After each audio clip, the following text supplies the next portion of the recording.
ಸ್ನೇಹಿತರೆ ಎಲ್ಲರಿಗೂ ನಮಸ್ಕಾರ. ಮುರಳಿ ಜೊತೆಗೆ ಸ್ವಾಗತ. ನೋಡಿ, ಇವತ್ತು ಒಂದು 150 ಜನಕ್ಕೆ RML ಕ್ಯಾಟರರ್ಸ್ ಕಡೆಯಿಂದ ತರಕಾರಿ ಸಾಂಬಾರ್ ಮಾಡ್ತಾ ಇದ್ದಾರೆ. ಈಗ ಬನ್ನಿ ನೋಡೋಣ ಇವರು ತರಕಾರಿ ಸಾಂಬಾರ್ ಯಾವ ರೀತಿ ಮಾಡ್ತಾರೆ ಅಂತ ಬಿಟ್ಟು ತೋರಿಸ್ಕೊಡ್ತೀನಿ. ತರಕಾರಿ ಸಾಂಬಾರ್ ಮಾಡೋದಕ್ಕೆ ನೀರು ಹಾಕೊಂಡು ಅರಿಶಿನ ಪುಡಿ ಮತ್ತೆ ಎಣ್ಣೆ ಹಾಕೊಂಡಿದ್ದಾರೆ. ಇದರಲ್ಲಿ ಒಂದು 1/4 ಲೀಟರ್ ಅಷ್ಟು ಎಣ್ಣೆ ಹಾಕೊಂಡು ಇದನ್ನ ಕಾಯೋದಕ್ಕೆ ಇಟ್ಟಿದ್ದಾರೆ. ಇದು ಕಾದಿದ ನಂತರ ಮತ್ತೆ ಬೇಳೆ ಹಾಕೊಂತಾರೆ. ಇದು 4 kg ಬೇಳೆ ಹಾಕೊಂತ ಇದ್ದಾರೆ ಇದರಲ್ಲಿ. ಸ್ನೇಹಿತರೆ ನೋಡಿ, ಈಗ ಸಾಂಬಾರ್ಗೆ ಇದು ನೀರೆಲ್ಲ ಕುದಿ ಬಂದಿದ ನಂತರ ಈಗ ಬೇಳೆ ಹಾಕೊಂಡಿದ್ದಾರೆ.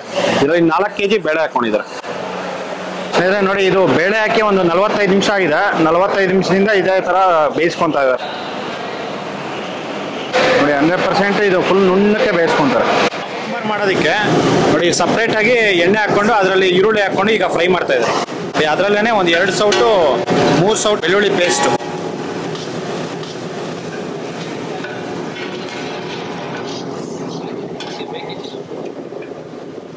ನೋಡಿ. ಅದರಲ್ಲಿ ಈಗ ಕರಿಬೇವು ಸೊಪ್ಪು 1 ಹಿಡಿ ಹಾಕೊಂಡಿದ್ದಾರೆ.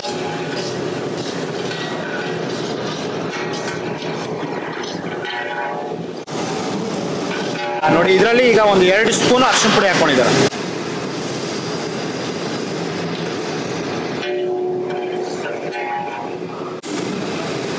ಸ್ನೇಹಿತರೆ ನೋಡಿ, ಈರುಳ್ಳಿ ಎಲ್ಲ ಸ್ಮೂತ್ನೆಸ್ ಬಂದಿದೆ. ಈಗ ಲೈಟ್ ಆಗಿ ಬ್ರೌನಿಶ್ ಬಂದಿದೆ. ಬ್ರೌನಿಶ್ ಬಂದಾದ್ಮೇಲೆ ಇದನ್ನ ಒಂದು 5 ರಿಂದ 6 ನಿಮಿಷ ಫ್ರೈ ಮಾಡ್ಕೊಂಡಿದ್ದಾರೆ. ಫ್ರೈ ಮಾಡ್ಕೊಂಡಿದ ನಂತರ ಈಗ ನುಗ್ಗೆಕಾಯಿ ಹಾಕೊಂಡಿದ್ದಾರೆ.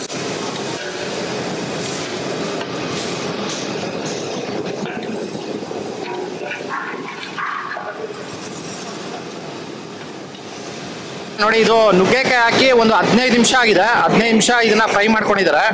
ಫ್ರೈ ಮಾಡ್ಕೊಂಡಿದ ನಂತರ ಈಗ ಸೊಪ್ಪು ಹಾಕೊಂಡಿದ್ದಾರೆ. ದಂಟು ಸೊಪ್ಪು ಇದು ಒಂದು 2 ರಿಂದ 3 ಕಟ್ ಇದೆಯಲ್ಲ, ಒಂದು 3 ಕಟ್ಟಷ್ಟು ದಂಟು ಸೊಪ್ಪು ಹಾಕೊಂಡು ಈಗ ಮತ್ತೆ ಫ್ರೈ ಮಾಡ್ತಾ ಇದ್ದಾರೆ.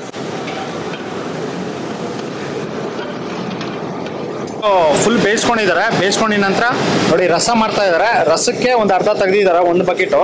ನೋಡಿ, ಇದರಲ್ಲಿ ಈಗ ಆಲೂಗಡ್ಡೆ ಹಾಕೊಂತ ಇದ್ದಾರೆ. ಇದು ಫುಲ್ ಜೂಪ್ ಬಿಟ್ಟು ಆಲೂಗಡ್ಡೆ ಕಟ್ ಮಾಡಿ ಹಾಕೊಂಡಿದ್ದಾರೆ.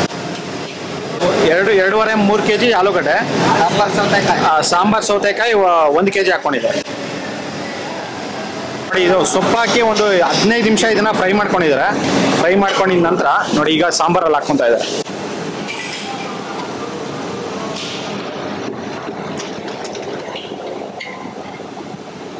ನೋಡಿ, ಈಗ ಇದರಲ್ಲಿ ಟೊಮೊಟೊ ಹಾಕೊಂಡಿದ್ದಾರೆ. 1 kg ಅಷ್ಟು ಟೊಮೊಟೊ ಮತ್ತೆ ಈಗ ಬದನೆಕಾಯಿ ಹಾಕೊಂತ ಇದ್ದಾರೆ.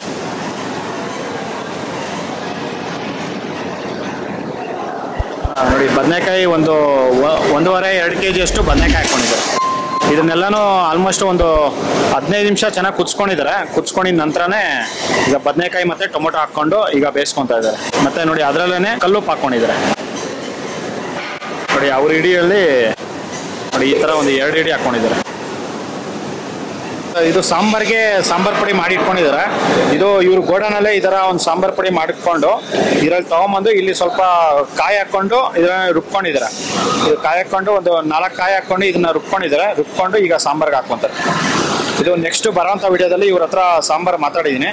ಸಾಂಬಾರ್ ಪುಡಿ ಯಾವ ರೀತಿ ಮಾಡ್ತಾರೆ ಅಂತ ಬಿಟ್ಟು ತೋರಿಸ್ಕೊಡ್ತೀನಿ. ಸ್ನೇಹಿತರೆ ನೋಡಿ, ಅದರಲ್ಲಿ ಈಗ ಹುಣಸೆಹಣ್ಣು ಹುಳಿ ಹಾಕೊಳ್ತಾ ಇದ್ದಾರೆ. ಒಂದು 3 ರಿಂದ 4 ಸೌಟು, ಚಿಕ್ಕ ಸೌಟಲ್ಲಿ 4 ಸೌಟಷ್ಟು ಹುಣಸೆಹಣ್ಣು ಹುಳಿ ಹಾಕೊಂಡಿದ್ದಾರೆ.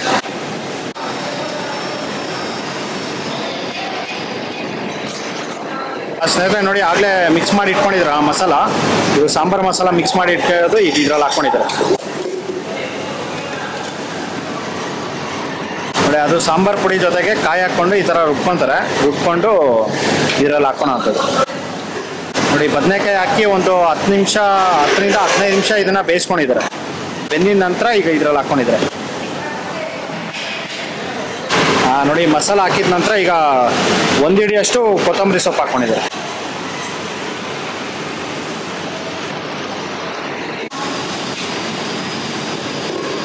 ನೋಡಿ, ಈಗ ಇದರಲ್ಲೇ ಈಗ ಒಗ್ಗರಣೆ ಹಾಕೊಂಡಿದ್ದಾರೆ. ಇದು ಸಾಸಿವೆ ಒಗ್ಗರಣೆ.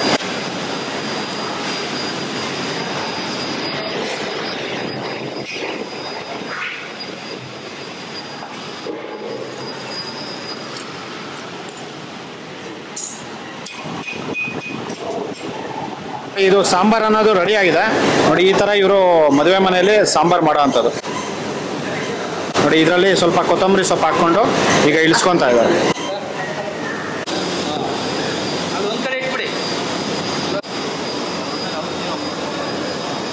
ಸ್ನೇಹಿತರೆ ನೋಡಿ, ಈಗ ಇದರಲ್ಲಿ ಇಳಿಸಿದ ನಂತರ ಈಗ ತುಪ್ಪ ಹಾಕ್ಕೊಂಡಿದ್ದಾರೆ, ಒಂದು 1/4 kg ಅಷ್ಟು ತುಪ್ಪ.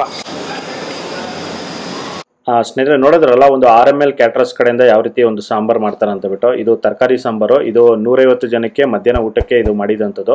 ಇದಂತೂ ತುಂಬಾ ಚೆನ್ನಾಗಿತ್ತು, ಸಕ್ಕತ್ತಾಗಿತ್ತು. ಮತ್ತು ಇವ್ರ ಹತ್ರ ಮಾತಾಡಿದ್ದೀನಿ. ನೆಕ್ಸ್ಟ್ ಬರೋಂಥ ವಿಡಿಯೋದಲ್ಲಿ ನಾನು ಅಪ್ಲೋಡ್ ಮಾಡ್ತೀನಿ ಸಾಂಬಾರು ಪುಡಿ ಯಾವ ರೀತಿ ಮಾಡೋದು ಅಂತ ಬಿಟ್ಟು. ಇವರು ತಿಂಗಳಿಗೆ ಒಂದ್ಸಲಿನೇ ಸಾಂಬಾರು ಪುಡಿ ಮಾಡ್ಕೊತಾರೆ. ಆ ಕಾರಣಕ್ಕೆ ಇವರು ಮಾಡಿದಾಗ ನಾನು ಹೋಗಿ ವಿಡಿಯೋ ಮಾಡಿ ನಾನು ಅಪ್ಲೋಡ್ ಮಾಡ್ತೀನಿ. ನೋಡಿ, ಈ ವಿಡಿಯೋ ನಿಮಗೆಲ್ಲ ಇಷ್ಟ ಆಗಿದೆ ಅನ್ಕೊತೀನಿ. ಇಷ್ಟ ಆಗಿದೆ ದಯವಿಟ್ಟು ಲೈಕ್ ಮಾಡಿ, ಶೇರ್ ಮಾಡಿ, ಸಬ್ಸ್ಕ್ರೈಬ್ ಮಾಡಿ. ಮುಂದಿನ ವಿಡಿಯೋದಲ್ಲಿ ಸಿಗ್ತೀನಿ. Thank you. ಬೈ.